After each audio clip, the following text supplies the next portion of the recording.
The Iliad begins with a single word: Menis, rage. Not the rage of a battle, not the rage of a nation at war, the rage of one man, Achilles, directed not at the enemy across the field, but at his own commander. Homer chose this word deliberately. He could have begun anywhere. He begins here, with the rage of Achilles at Agamemnon, because this is the heart of everything.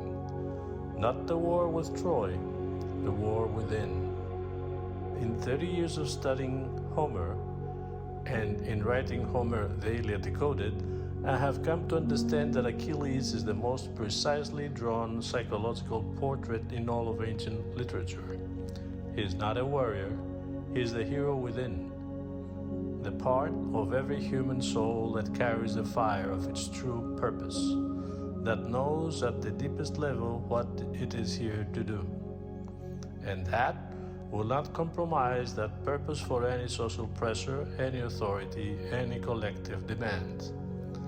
And Agamemnon, the commander, the king, is the force that tries to extinguish that fire. The social false identity, the ego dressed in institutional power, the voice that says, your individual soul does not matter here. Fall in line, serve the collective, surrender your fire to my authority. This conflict between Achilles and Agamemnon is the conflict that every awakening soul faces, not once, continuously, for an entire lifetime. Achilles is half god and half human. His mother is Thetis, a sea goddess, a force of the deep, the primordial feminine that connects the human soul to its divine origin. His father is Peleus, a mortal king, a man of the earth, of matter, of the physical world. In the initiatic reading, Achilles is the soul in its fullest expression, half anchored in the divine, carrying the memory of where it came from, the fire of what is truly is, half embedded in matter, subject to the limitations, the wounds, the mortality of the physical life. This is the condition of every awakened human being. You carry something divine. You know it. You feel it. In moments of clarity, in moments of creative fire, in moments when you touch something in yourself that seems to come from beyond the ordinary self. You are simultaneously mortal, limited, vulnerable, subject to time and pain and the pressure of the world around you. Achilles lives this tension more completely than any other figure in the Iliad. He is the most alive, the most powerful, and the most exposed. His heel is the point where the divine could not fully enter matter, the one place where mortality remained unprotected, unreachable by the divine fire that burns through the rest of him. Every awakened soul has a heel, a point of vulnerability that the full force of the soul's fire cannot reach, a place where the human mortal condition self-remains, and where the wound will eventually come. Homer knew this. He encoded it into the body of Achilles himself. Agamemnon is the commander of the Greek forces, the king of kings, the highest authority in the army, and he is deeply, specifically wrong. Not evil, wrong. Agamemnon represents the social false identity, the ego that has built its entire existence around rank, authority, status, and the power to command others. He does not question himself. He does not examine his own soul.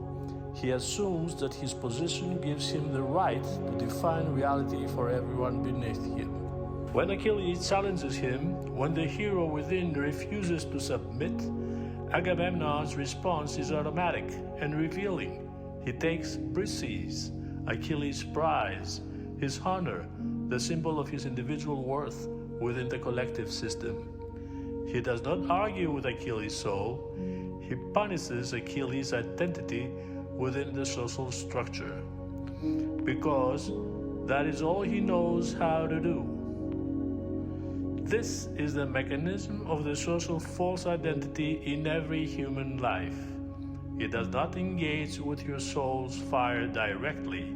It cannot, because it has no framework for that conversation. Instead, it attacks your social identity, your position, your reputation, your sense of belonging within the group.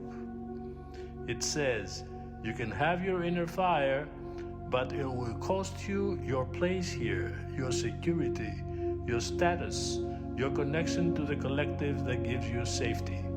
And most people at this point surrender. They give back the fire. They fall in line. They become what Agamemnon needs them to be. Achilles does not.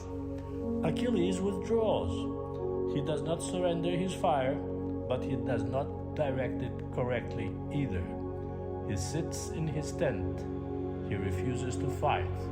He watches the Greeks lose, watches his companions die, and he does not move. This is the most psychologically precise moment in the entire Iliad, because this is what the awakened soul does when it has been wounded by the social false identity and has not yet found the way through. It withdraws. It says, if this is what the collective demands of me, if this is the price of participation, then I will not participate.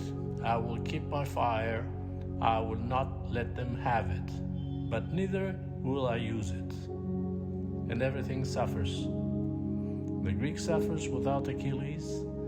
The battle turns against them. Men die, who would not have died if the hero within had remained engaged.